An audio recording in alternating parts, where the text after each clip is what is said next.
నమస్తే, welcome to news pocket. దలైలామాను China ఎందుకు కంట్రోల్ చేయాలనుకుంటోంది?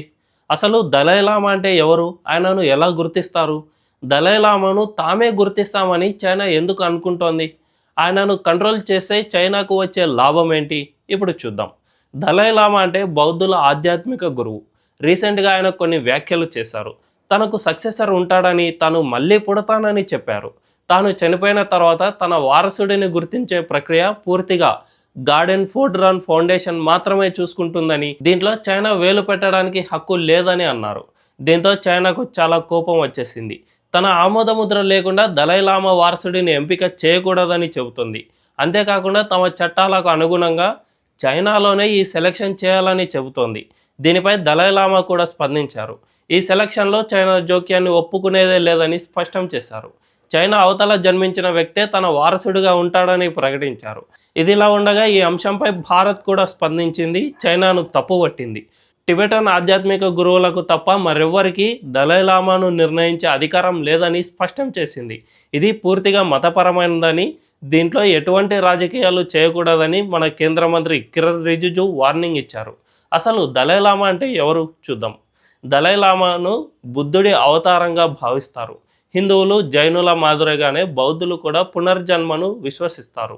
అంటే ఒకే ఆత్మ మళ్ళీ మళ్ళీ పుడుతుందని టిబెటన్లు విశ్వసిస్తారు. టిబెటన్ బౌద్ధ మత విశ్వాసాల ఆధారం ప్రకారం గొప్ప ఆధ్యాత్మిక శక్తి ఉన్న వ్యక్తులు ఎప్పుడు ఎక్కడ పునర్జన్మ పొందాలో వాళ్ళే ఎంచుకుంటారు. ప్రస్తుత దలైలామా 1935 జూలై 6న ఈశాన్య టిబెటన్లోని ఒక పేద వ్యవసాయ కుటుంబంలో జన్మించారు. ఆయనకు తల్లిదండ్రులు పెట్టిన పేరు లామో థోడుమ్. 2 సంవత్సరాల వయసులోనే లామోను 13వ దలైలామాగా పునర్జన్మగా గుర్తించారు. బౌద్ధ మతానికి 2500 సంవత్సరాల చరిత్ర ఉంది, కానీ దలైలామా వ్యవస్థ ఆ తర్వాతే పుట్టింది. మొదటి దలైలామా 1391లో జన్మించిన గెడున్ డ్రప్. అప్పటి నుంచి స్టార్ట్ అయిన దలైలామా సంస్కృతి ఇప్పటికీ కొనసాగుతూనే ఉంది. ఈ దలైలామాను సెలెక్ట్ చేయడం అనేది చాలా సుదీర్ఘమైన ప్రాసెస్. దీనికి సంవత్సరాలు పట్టవచ్చు. 14వ దలైలామాను కనుక్కోవడానికి 4 సంవత్సరాలు పట్టింది. దలైలామా మరణించిన తర్వాత ఈ సెర్చింగ్ స్టార్ట్ అవుతుంది. బౌద్ధంలో గొప్ప సన్యాసులు ఈ పనిని స్టార్ట్ చేస్తారు.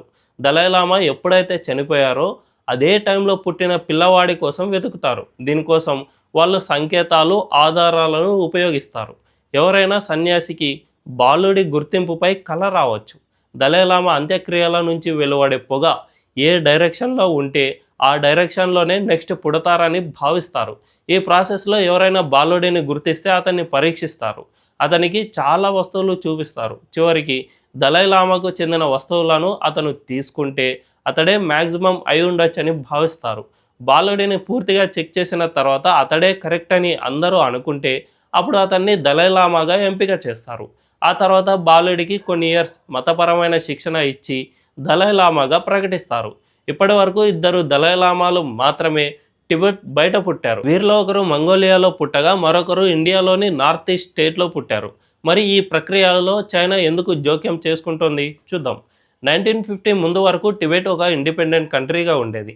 ఆ టైంలో చైనా వేల మంది సైనికులను టిబెట్లోకి పంపి దాన్ని తన కంట్రోల్లోకి తీసుకుంది. అయితే తమపై పెత్తనం ఏంటని 1959లో టిబెటన్లు తిరగబడ్డారు. 1959 మార్చి 10న ఒక చైనా జనరల్ దలైలామాను ఓ ప్రోగ్రాంకు ఇన్వైట్ చేశాడు. కానీ ఇది ఆయనను కిడ్నాప్ చేయడానికే ఇలా చేశారని చాలామంది టిబెటన్లు భయపడ్డారు. దీంతో వాళ్ళంతా దలైలామా ప్యాలెస్ చుట్టూ చేరి ఆయనకు రక్షణగా నిలిచారు. ఆ టైంలో పెద్ద ఎత్తున నిరసనలు జరిగాయి. దలైలామాను కాపాడుకునే క్రమంలో వేల మంది టిబెటన్లు మరణించారు. కొన్ని రోజుల తర్వాత దలైలామా సైనికుడి బట్టలు ధరించి వేలాది మంది అనుచరులతో కలిసి రాత్రి నిశ్శబ్దంగా బయలుదేరారు.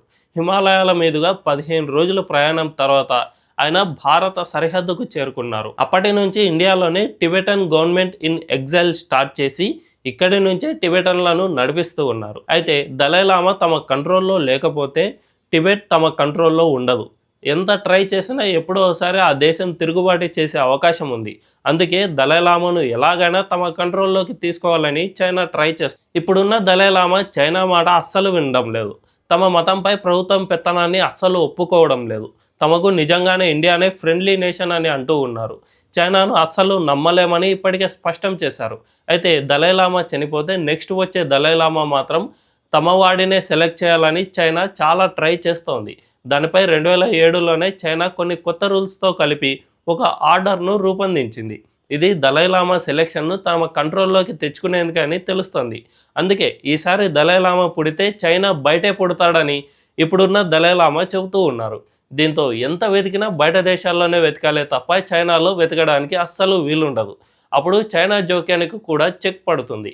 నిజానికి దలైలామాను ముందే సెలెక్ట్ చేసుకునే ఛాన్స్ ఉంది. టిబెటన్ బౌద్ధంలో దలైలామా తర్వాత అత్యున్నత స్థానం పంచెన్ లామా. 1995లో కేవలం 6 ఏళ్ల వయసున్న గేడున్ అనే ఒక బాలుడిని 14వ దలైలామా, 11వ పంచెన్ లామాగా గుర్తించారు. ఈ ప్రకటన వెలువడిన కేవలం 3 రోజులకే చైనా ప్రభుత్వం గేడున్ అనే బాలుడిని అపహరించింది. అతని కుటుంబంతో పాటు మాయం చేసింది. అప్పటి నుంచి ఇప్పటి వరకు వారి ఆచూకీనే లేదు. వారు బతికున్నట్టు కూడా ఎటువంటి ఆధారాలు లేవు. దీన్ని బట్టి 6 ఏళ్ల వయసులోనే ఆ బాలుడిని చంపేశారని తెలుస్తోంది. అతడి కుటుంబంతో సహా చైనా అందరినీ అంతం చేసేసింది. గేడును అపహరించిన కొన్ని రోజులకే చైనా ప్రభుత్వం తనకు అనుకూలంగా గెన్చైన్ నోర్పు అనే మరో బాలుడిని పంచెన్ లామాగా ప్రకటించింది. దీంతో ఇప్పుడు కూడా తన వారసుడి విషయంలో చైనా ఇలాగే జోక్యం చేసుకుంటుందనే భయంతోనే దలైలామా ఇంత పకడ్బందీగా వ్యవహరిస్తున్నారు. మొత్తానికి దలైలామా చనిపోయిన తర్వాత నెక్స్ట్ వారసుడి ఎంపికలో మాత్రం చైనా తీవ్రంగా జోక్యం చేసుకునేందుకు ట్రై చేస్తుందని తెలుస్తోంది. మరి దీన్ని భారత్ ఎలా అడ్డుకుంటుంది అనేది తెలియాలంటే వేచి చూడాల్సిందే. ఈ వీడియో మీకు నచ్చినట్లయితే ఖచ్చితంగా లైక్ చేయండి. సబ్స్క్రైబ్ చేయడం మాత్రం అస్సలు మర్చిపోకండి. Thank you.